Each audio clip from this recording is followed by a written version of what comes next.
The law office of Harrison and Associates reeked of old money and quiet betrayal. Every mahogany panel and oil painting hiding secrets only the heirs would uncover. I sat in the leather chair outside the conference room, watching my siblings arrive one by one, each pointedly ignoring my presence.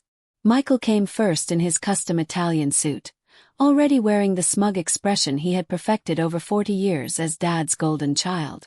Then came Elizabeth, dripping in designer labels, her diamond rings catching the light as she texted furiously on her phone. Finally, Thomas slouched in, trying to look like he had not just rolled out of bed. Despite his rumpled appearance, Miss Carter. The receptionist's voice was apologetic. Mr. Harrison says the reading is for heirs only. I could feel my siblings' satisfied smirks without even looking at them. This was exactly what they had expected, what they had probably arranged. Funny thing about that, I said, rising smoothly and gathering my briefcase. I have an appointment with Mr. Harrison. Sarah, Michael's condescending voice cut in. Do not make this more embarrassing than it needs to be. We all know Dad cut you out years ago. Yes, the famous cutting out. All because I had refused to join the family real estate business, choosing instead to start my own company. Dad had been furious, declaring I was no longer his daughter. Little did he know what I had been building while they were not watching. Actually, I replied, checking my watch, I am right on time for my 10 a.m. The conference room door opened, and James Harrison himself stepped out. His eyes widened slightly when he saw me, but he maintained his professional demeanor. Miss Carter, thank you for coming. Please, all of you, come in. Michael's face darkened. Jim, she is not supposed to be here. Dad was very clear about his will. Yes, Harrison interrupted smoothly. But Miss Carter has some relevant information we need to discuss first. I followed them into the conference room, taking a seat directly opposite my siblings. The leather chair creaked as I set my briefcase on the polished table. Before we begin the reading, Harrison said, Miss Carter has requested a few minutes to present some documents. This is ridiculous, Elizabeth snapped, finally looking up from her phone. We all know Sarah was disinherited. She is just trying to cause trouble like always. I smiled, pulling out a stack of folders. Actually, Liz, I am here to save everyone some time. You see, before we get into what Dad left in his will, we should probably discuss what he actually owned when he died. Thomas frowned, his perpetual hangover apparently making it hard to follow. What are you talking about? Dad owned everything. The apartment buildings, the office complexes, the shopping centers. Did he? I started laying out documents on the table. Because these property deeds tell a different story. Michael grabbed the nearest folder, his face going pale as he read. This cannot be right. Oh, but it is, I said, continuing to arrange papers. You see, while you were all busy running Dad's company into the ground, I was quietly buying up his properties one by one through shell companies and investment groups. Did none of you ever wonder why your biggest competitors were suddenly these mysterious corporate entities? Elizabeth was frantically flipping through documents now, her perfectly manicured nails trembling. The Riverside Apartments, the Maxwell Office Park, the Highland Shopping Complex. These all belonged to Carter Investment Group. I finished for her. My company. Well, companies technically have several. But that is impossible, Michael sputtered. Those are billion-dollar properties. Yes, they are, I agreed. And they have been mine for years. Dad was so busy being angry at me for not joining the family business. He never noticed I was building my own. A much more successful one, as it turns out. Harrison cleared his throat. This is why I agreed to this meeting. Miss Carter now owns approximately 85% of what you all thought was your inheritance. The silence in the room was deafening. Thomas had finally stopped looking hungover and was now just looking sick. When he whispered, how? Remember when Dad started having cash flow problems 3 years ago? When he had to start selling properties to keep the company afloat? I leaned back in my chair. Who did you think was buying them? It started with the Riverside Apartments, I continued, enjoying their stunned expressions. Dad was so proud of never selling to major corporations, always dealing with local investors. He never bothered to check that Highland Investment Partners was actually my company. Then came Maxwell Office Park through Summit Enterprises, also mine. By the time I bought the Highland Shopping Complex, he was practically giving properties away. But the family business, Michael stammered, is basically just a management company now, I finished. Managing properties that belong to me. Congratulations. You have all been working for me for the past 3 years. Elizabeth's face had gone from shocked to calculating. Typical Liz, always looking for an angle. Daddies can challenge these sales, she said. We can prove you took advantage. No, Harrison interrupted. Cannot. I reviewed all the transactions personally. They were completely legitimate, fair market value sales. Miss Carter simply had better business acumen than. He paused diplomatically. Other parties involved. Did Dad know?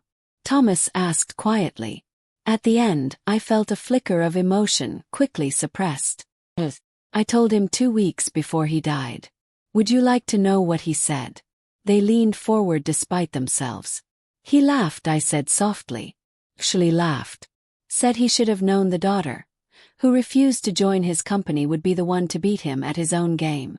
Michael's face had turned an interesting shade of purple. This is a trick. Some kind of manipulation.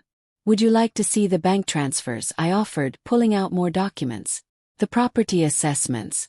The current rental income statements. Have it all here. While you 3 were playing at being real estate moguls, I was building an actual empire. But you run a tiny investment firm, Elizabeth protested. That little office downtown is the headquarters of a multi-billion-dollar corporation, I corrected. Just because I do not feel the need to show off does not mean I am not successful. Something Dad finally understood right before the end.